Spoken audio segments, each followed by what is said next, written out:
hi everyone. My name is Sandra Leung Li, and I am one of the many volunteers that help organize the Authors at Google events. So thank you all for joining us today. Today I am very honored to extend a warm welcome to Alexis Maybank, who is the co-founder of Gilt Groupe. Alexis has dedicated her career to building and launching innovative and compelling e-commerce experiences for consumers. 2007, Alexis, along with a founding team, launched Gilt Groupe. She served as Gilt's founding CEO, and today she serves as the company's chief strategy officer. Alexis holds a BS and an MBA from Harvard University and is actively involved in the Robin Hood Foundation. She currently mentors many emerging entrepreneurs in both the technology and fashion sectors. Along with her fellow co-founder, Alexandra Wilson, Alexis recently released, by invitation only, How We Built Gilt and Changed the Way Millions Shop. Alexis, thank you very much for joining us today. Thank you for having me. Do we have any Gilt members in the audience? Are people familiar with the Gilt model? Yeah. So I don't have to give too much background before we get started. That's good to know. Yeah, I think we have a lot of customers in here. I've seen a lot of the bags and boxes in the mailroom. Yes. Well, to start it off, I wanted to ask how the book tour is going. I'm sure you've racked up a lot of frequent flyer miles. Yeah, and I've actually been doing a lot of day trips. So I think last week I was in Dallas for a day, and I was in Austin for a day, and the week before that I was in New Orleans and Atlanta. So it's actually been exciting because I've met with thousands and thousands of not just customers, but emerging entrepreneurs, people who have ideas they want to pursue in all parts of the country over the past 4 weeks. And that has been so exciting. So it's something I didn't expect actually as a byproduct of going on a book tour, but it's been rewarding and so energizing at the same time. And what has been your favorite city to visit? Well, I always love coming home to New York, so that goes without New York. saying. But it was very exciting to see how something that was really relegated to Silicon Valley, the kind of entrepreneurial buzz and here's what's happening and dollars flowing to support ideas in different areas has come to New York. I saw it in Atlanta in a major way. Boston's always been a bit of an entrepreneurial hub, but seeing it in Austin and Atlanta as strong as it was rooted there was pretty exciting to see and get more familiar with. Not as much is happening quite in Miami yet. Not as much is happening quite in Chicago, although Groupon's done quite a bit there. Mm-hmm. So I've been getting a greater pulse on entrepreneurial stirrings in different cities too. Got it. So tell us, why did you and Alexandra decide to write the book? We found it interesting that as we met with customers, as we met with entrepreneurs, as we met with just people in any kind of professional standing, how similar the questions we were getting were.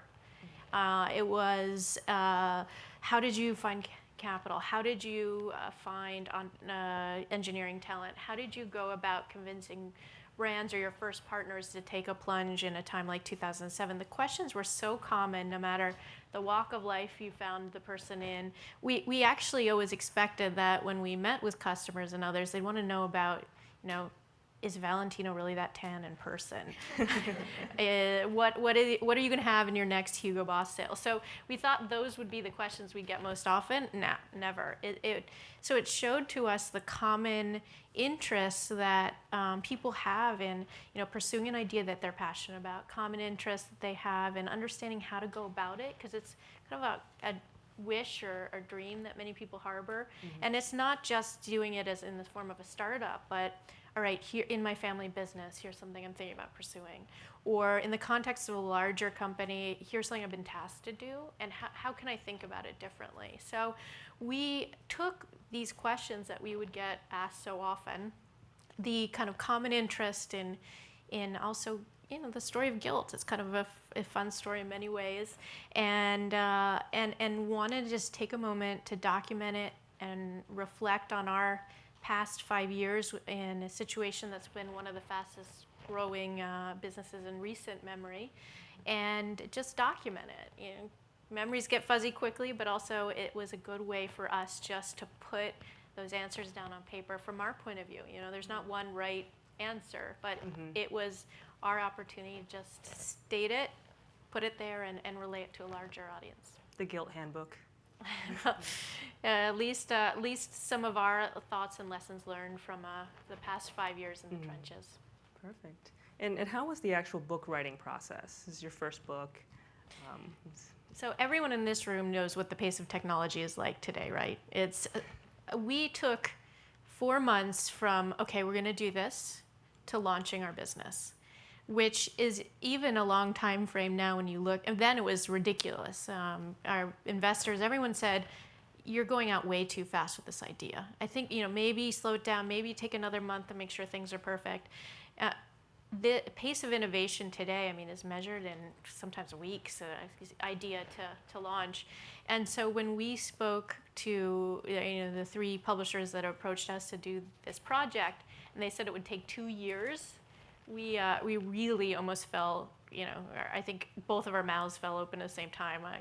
2 years. It took us 4 months to get Gilt up and running, but it was a 2-year project. We ended up using every single moment because we have full-time jobs, so it was the Thursday morning we met regularly every week, and then the weekends that we would spend working on this. And it was just a testament to the different timelines you see in tech versus publishing, but also, writing is a bigger endeavor than I would have thought 2 years ago. Now, did you and Alexandra split up chapters, or how did it work in terms of collaborating? We split up chapters. We would have brainstorming sessions where we would kind of record moments and flesh out down to, okay, what was the color of the the room we were walking into, really trying to flesh out our memories on certain instances that were formative in the Gilt experience. And given it's a big challenge tying together a point of view of 2 people, we actually brought on board an editor to help tie together the voice and the thought process and have it more of a coherent story. Well, you mentioned how Gilt was launched in only 4 months. I want to touch on that more. Why did you guys decide to launch it so quickly? We decided to launch it so quickly for 3 main reasons. The first was 2 months in, there was a European business that was comparable to Gilt's who all of a sudden, out of left field, got raised capital at $1 billion valuation. And we're like, whoa. One, that's going to set off the alarm bells at every venture capital around this country to put money behind similar ideas. So competition's going to come quickly. 2, our business in face of competition, and I think those who are familiar with Gilt or familiar with at least e-commerce, or how competitive the space is today. Back then there was no one, but we realized, okay, if competition is coming, if there's going to probably be VC dollars flowing towards this idea in many forms, we've got to scale quickly. And so being out the door quickly and focusing on being able to move initially from working with a partner like a Ralph Lauren and saying, okay, we want $100,000 of your product, and trying to get quickly to a stage where we can say we want $1 million worth of your product, so that we aren't, so that scale in terms of size of the business could build that competitive barrier was really important for us to do. But third, just much simpler, we had the holidays. So we launched November 13th, which is the last kind of moment we could to capture what is the biggest season in any sort of retail. So if we'd gotten out the door in kind of the frozen tundra of January, we would have missed a very important season. Yeah.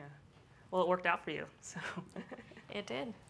Well, I wanted to focus on you a little bit. You've obviously been very successful in your career. So what do you attribute that success to? Well, first of all, I've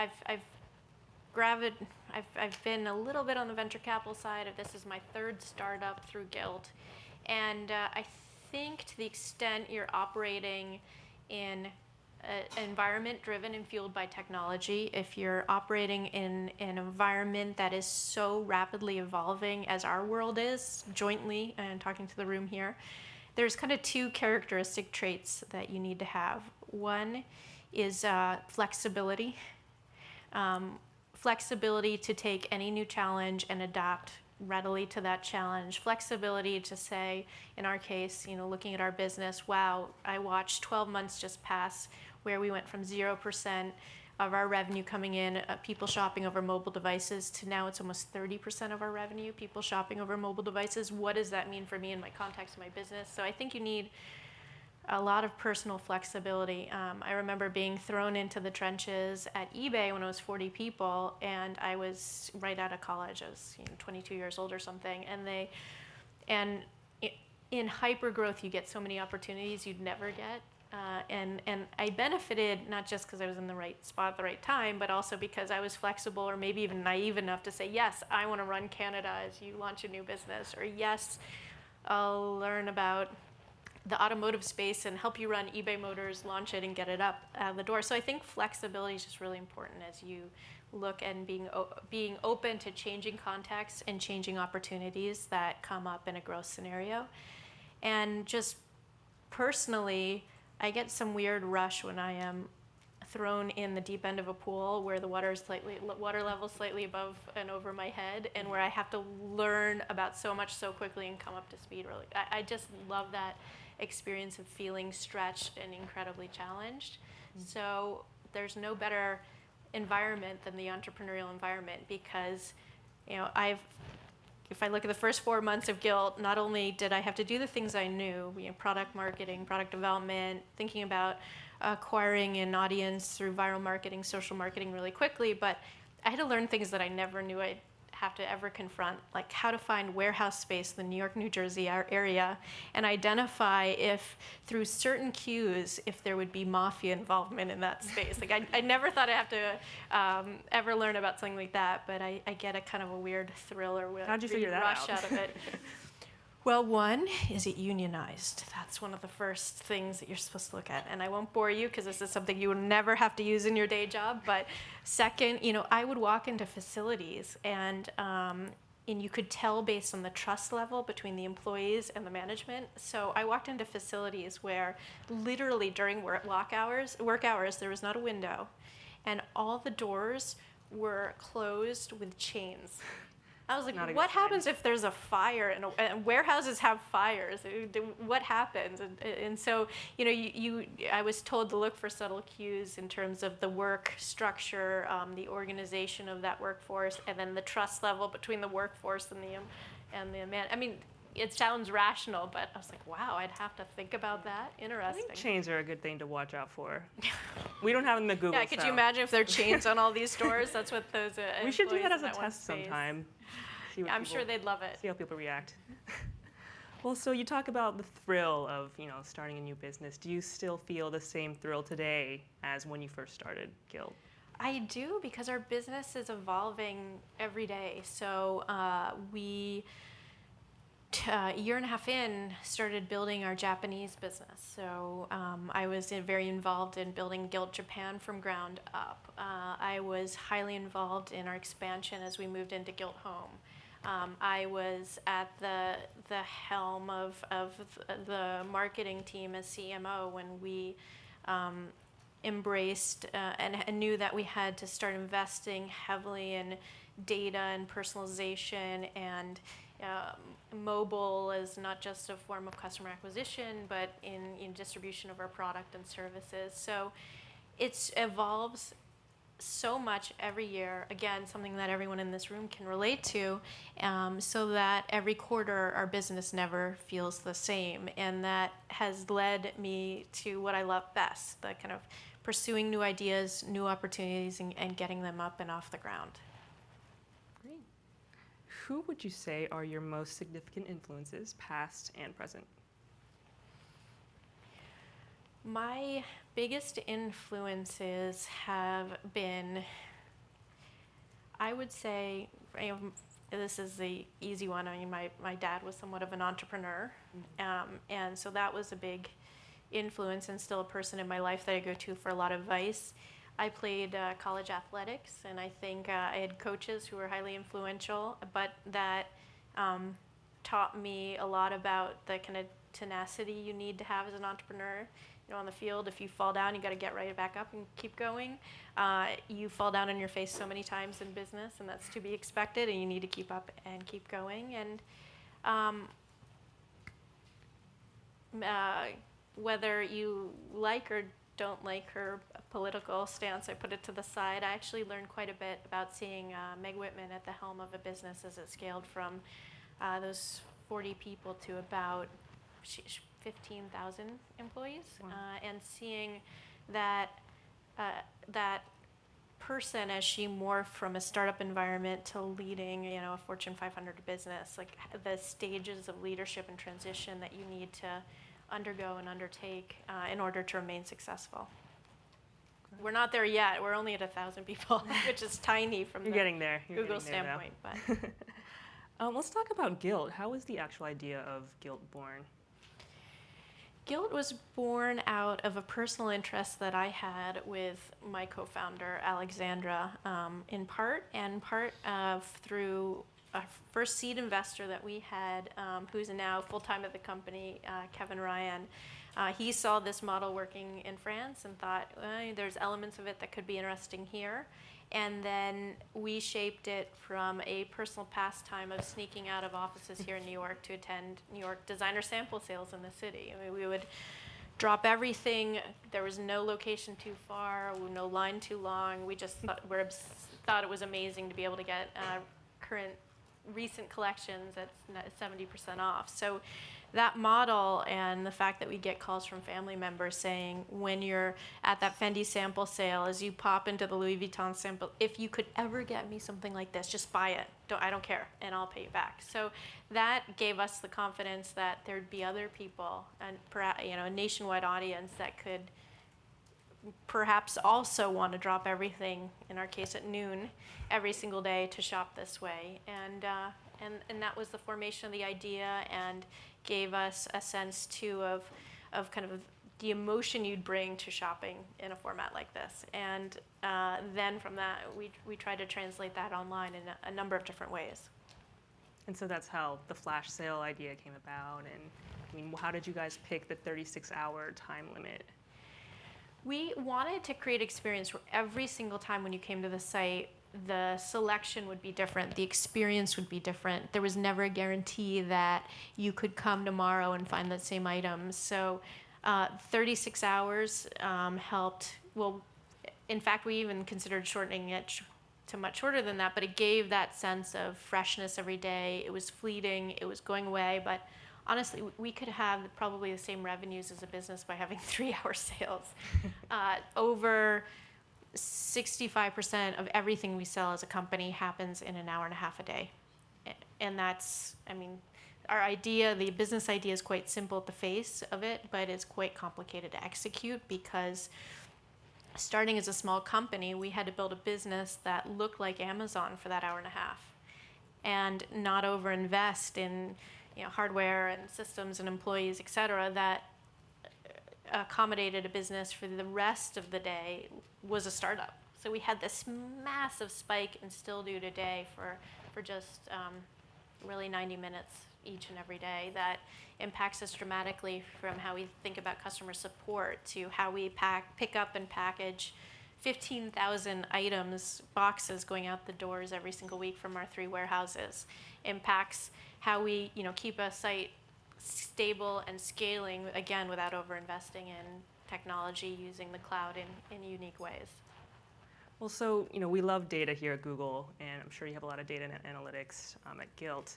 So can you see that people are mostly logging in right at 12 p.m. for the sale? Is that when you see the highest spike, or what? Well, first of all, we call them our shopping athletes, and men are just as competitive, if not more, than the ladies on the site.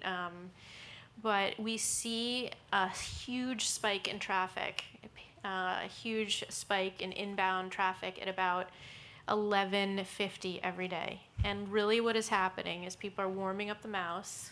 They're like stretching a little bit. They're like getting ready to just dive in through the virtual doors right at noon into the sales as they open up. So the traffic spikes 10 minutes before the sale go live.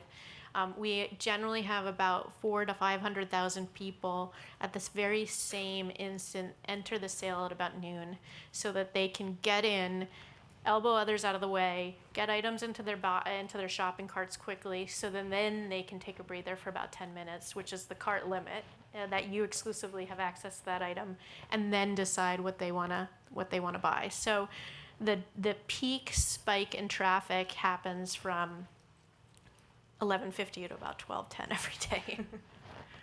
So, I mean, is that the right strategy? It's kind of exciting. Come in 10 minutes early? Well, it's something we stretch? talk about, and it's something we always talk to customers about too. Like, should we have various spikes? Is 9 a.m. good for California as it is 12 for people in actually we see it more often now. It's kind of the lunch escape that people have jumping into the site, but it's also my 12 o'clock meeting's starting right now, and I just got to pretend I can check in emails here quickly, and they're going in on iPads, iPhones, larger and larger amounts. But is it the right strategy? What is working really well for us, and what was very new at the time, is the thought that the kind of consumer psychology around e-commerce was shifting. It wasn't about having everything available all the time for all people. It was the curation of the best stuff, some stuff for the right amount of people, and the expectation that I could come in, find something amazing, and be out in under 5 or 10 minutes. That was a big change. The change in psychology of, if I don't get there soon enough and it gets sold out, it's not Gilt's fault, it's actually my fault as a consumer. That's a big shift. If you went into a store, if you went to Amazon and had nothing left, you think, oh my God, what a terrible experience. So in some ways it's worked for us, but we know that it's not without its frustration for some consumers, and we've had to really address that through the experience in terms of investing a tremendous amount in understanding just how many size 6 Marc by Marc Jacobs we need, or how many size 11 or let's just say next size 17 Brooks Brothers shirts we need, or whatever it is. So we've got to always invest in understanding what is the right exact point in supply and demand on every single item, and getting it as right as possible, because that psychology can flip very much to anger, anguish, if people are constantly frustrated and can't get the item they want, or it sells out too quickly. So it's a very fine line we walk. And have you had any angry emails? Oh, never. Well, one of the funny stories that just emphasize this high emotion people have when shopping on Gilt, and this is something also that's exciting because it could never happen in an offline world. Our first moment our servers were brought to a standstill is when we had a Christian Louboutin sale. For maybe the guys in the room might not know it, some of the ladies know about the famous red-backed shoes and how much excitement there is around it. But we had, at that sale, 6 months in as a business, 200,000 women try to buy the exact same single pair of shoes in one size at the same second. And literally not just did every single member of our engineering team freeze, but the site froze for about 45 minutes, because that's something we wouldn't have been able to sustain in any other environment, but points to the spike in activity that we had and still have on the site today. Great. So I want to ask you, you and Alexandra knew each other in school. How well did you know each other before you actually launched Gilt? We went to college together. We went to business school together, where we became very much glued at the hip. We had talked about ideas in business school we wanted to pursue, but we had spent a tremendous time together as friends before we took the plunge to work together. And we actually reflect on this quite a bit in the book, like how to think about the partner decision, especially if you're going to business with a friend, if you're going to business with a former colleague, or even a family member, because not everyone should go into business together. So we called it our form of kind of premarital counseling that we went through. But some of the things we thought about before we jumped into business together as friends is one, how would we handle disagreement and even fights? Because you fight very differently as friends than you do as colleagues. And if you don't manage what is a natural form of tension or disagreement that comes up in the work environment productively, it can be really detrimental. So friction causes better ideas. That disagreement you have actually causes better ideas at the end of the day, but you gotta figure out ahead of time how you're going to fight well. And so that was one thing we spent time thinking about. Second, there's always an emphasis on how differing skill sets should come together to form a really good team.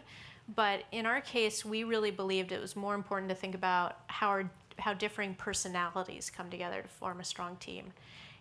One thing that always happens in any situation is you have a natural human tendency just to hire people like yourself from a personality standpoint, whether you're much more detail focused or you're more of a big picture thinker, or if you're always task oriented. You always tend to hire people like yourselves, which is natural, but you have to get good at identifying, okay, what are my blind spots? What are my weaknesses? What are the weaknesses in the team?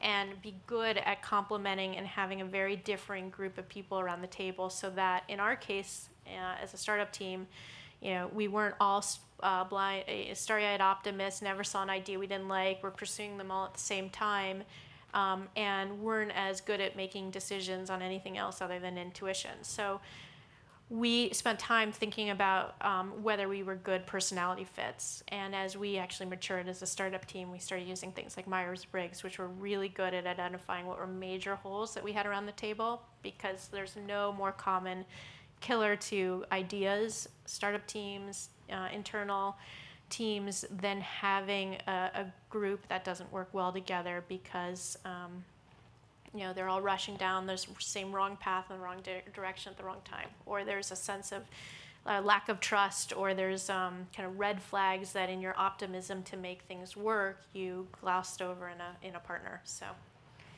spent a lot of time talking about all those things. Well, do you know your Myers-Briggs type and Alexandra's? I am ENTP to an extreme, which means I'm extreme extrovert. I am very good at making decisions on intuition. I'm terrible about taking time to look at details around like research. So, and I am extreme on the P, which I think, or one of them, T, which I think means like I'm not very structured thinker. I'm not very good at schedules and being, a lot of those things, which is not very healthy to have in a CEO, which I was at the time. So it meant that I really had to focus on those elements and bring in which I actually did a COO who was good at and complemented me in a number of different ways. Great. So I want to leave a little bit of time for Q&A. Let me just go through a couple more questions. You talked earlier about a lot of people having their own ideas and wanting to pursue them. And a lot of times people have those ideas, but they don't have the courage to actually move forward with them. So what advice would you give them for that extra push? Two thoughts. One, if you have an idea and you want to pursue it, look at who's doing it already and who did it and tried and failed, and be really mindful of why. So if people are doing it already, are you equipped? Is your team equipped to do it better, and why?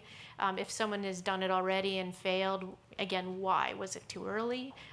Were there legislative issues? Were there something in the context that makes it really hard to pull off? And actually, throughout the book, you'll see there's some checklists, but think about the idea and if it's sound. But second of all, I think when pursuing an idea, the extent you're incredibly passionate about it and you are the target audience, have confidence in the fact that regardless of your background, that you are better equipped than anyone to think like that customer, to market to that customer, to develop a product for that customer, and bring that confidence into any meeting with investors, any meeting with senior management, any meeting with anyone else that is integral to getting that idea off the ground. I think sometimes people get too reflective of just, okay, what does my resume say? And if you are tackling an idea for an end user that you are so intimately familiar with, or are that end user yourself, you are better equipped than almost anyone to understand the mindset. So take confidence in that. What keeps you up at night? Everything when it comes to startup. I think one misconception is that you get to a point and you're like, okay, we've made it, we're done. Or the thought that you just have as an entrepreneur some sort of brazen confidence that like makes you impervious to anything else. And the truth of the matter is you're deeply fearful at every single moment that first sale, no one will show up. that, wow, that competitor could take off. And I think actually it's a good thing, because that fear gives you an edge that it makes you never kind of sit back and say, we've made it or we're done, because that's the point when you really start losing ground to someone else. So things that keep me awake have to do with competition, to shifting trends in the business and how we're going to adapt as a team or a company to any number of things. And not to steal Andy Grove's line, but it really is truly the paranoid that survive. All right, good to know. We'll all be paranoid then. Yeah, it's just really not to say be fearful. And I was looking over his shoulder, but you're never done. You're never finished. And as quickly as things get built, something else can emerge, and you can similarly be sidelined too as a business and idea team, whatever it is. So you just have to be nimble intellectually, think about broader context, and be able to pivot your idea, your team, at increasingly shorter and shorter time periods. What do you do for fun? For fun, well, right now I have 2 kids under 1.5 years.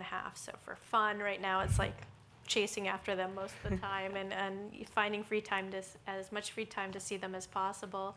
But I've always been an athlete, so I spend as much time as I can to just running or skiing or any number of different hobbies I have in that area. And then fashion's pretty fun too. So it's a little bit. There's lots of fun parties, events, and others that are just a side perk of my current job. So I'm looking forward to Monday night going to the CFDA Awards. Last year, Lady Gaga showed up at it with fishnet stockings up to here, and I don't even know. I saw her sit 2 rows in front of me in a thong with 4-inch spikes on the back of it. So how she did that is still beyond me. But, sounds really comfortable.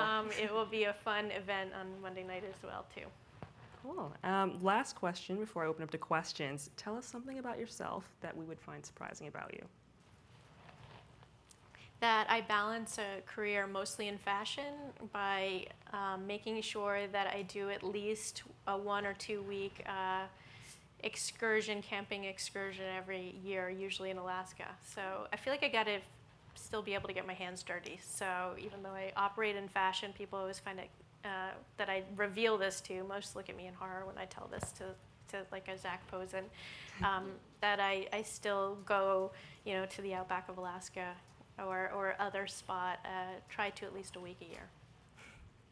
Didn't know that. I know it's somewhat strange, but I feel I need the something at the other end of the spectrum given my day job. Cool. Well, are there any questions from the audience? Sure. Right here. Thank you for being here. My question has to do with sales channel conflict. I'm quite curious, as a discount seller of big fashion clothing, you mentioned Ralph Lauren. What were the steps that you had to take and the trials that you had to overcome in getting big brands to sign up without conflicting with their existing sales channels? It's something that, well, first of all, morphs given each area. So when you're talking about sporting goods, it's very different than fashion. And all of it we have to be mindful of now, given how many categories we're in as a business. But in the early days, first year, we would always come up against pushback from department stores saying, if you start working with these guys. So we faced a lot of channel conflict there, and a couple of things. Basically, our end brand partners needed us. They needed us because of the returns they'd get back from department stores, any number of things that just weren't functioning well in their own distribution channels out to market.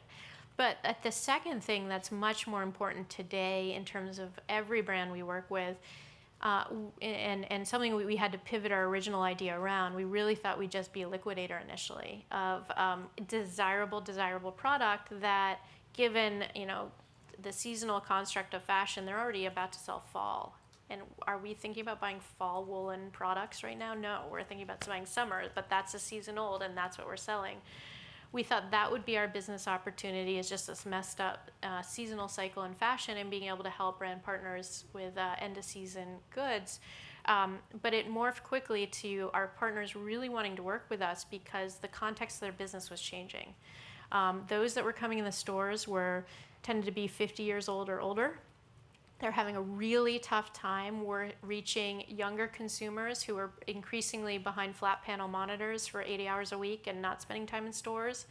And they saw Gilt as a really unique way to reintroduce their brand, to acquire customers, to even just reposition their brand in a number of different ways to an audience that they weren't reaching otherwise. And that was our magic. That was why they wanted to work with us. And it's still the case today. So they view us as a marketing partner, a marketing channel, and customers often come to us for that sense of discovery of a known brand by being able to buy from it, but being able to discover something new they hadn't thought to buy before. And that's how we get over it today, is the fact that we are equally a channel to reach a certain customer in a new way as a department store is, or even other channels like their own website might be for them as a business. Next question. Hi, thank you so much for being here. I'm a huge fan. I use Gilts all the time, so thank you. I was just wondering, because I think a lot of us who are here are entrepreneurial, and I was just wondering, you're very positive, and I love that, and I love your confidence, and I like your advice. But I was just wondering if there was anything that you or your co-founder were really afraid of, because it seems to me it was obvious there was a target audience for this. So that wasn't really a fear. Like, you knew it would, people would like this, but I was just wondering if there was anything you were afraid of, taking the leap to start your own. In terms of the idea, there was a great possibility that first morning when we got started that no one would come. There was no guarantee. There really wasn't.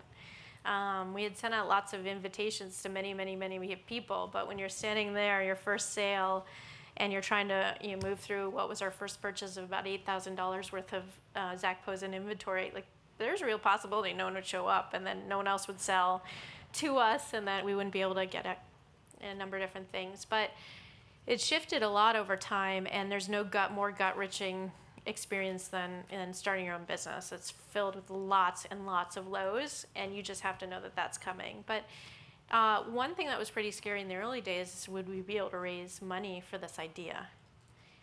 In 2007, no one was investing in e-commerce. It was still close enough to 2002. Certainly no one was investing in fashion online. And nothing got us laughed out of the room faster than when we said that we would get guys to shop for themselves one day on Gilt too, and yeah, whatever. So it was then we really thought we'd have to go to Europe maybe to raise capital for this, because of the fact it was e-commerce, the fact we were touching inventory, and the fact that we were touching fashion. All pretty bad words at that time. So raising money is a very scary process, and so much hinges on your ability to do that. And that was wrought with a lot of issues. One, because of the perceived lack of it, but also two, having to go in and convince people that, wow, I'm so passionate about shopping that I would drop everything.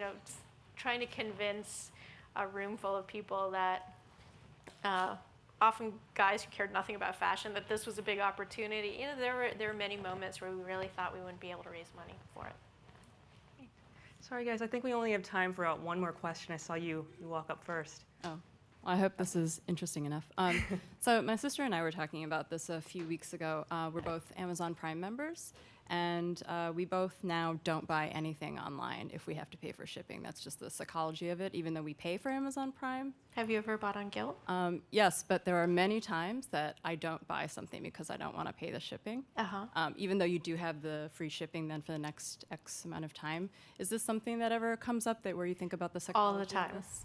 All the time. And not just shipping, because that's any e-commerce business, the top thing, if you do any of the surveys or other work to get a sense of what's driving your kind of customer satisfaction scores, shipping is always the primary thing. So customers are taught to that that shipping is something that you shouldn't pay for. So we think about it a lot. We recently have invested in bringing down our shipping by nearly 50%.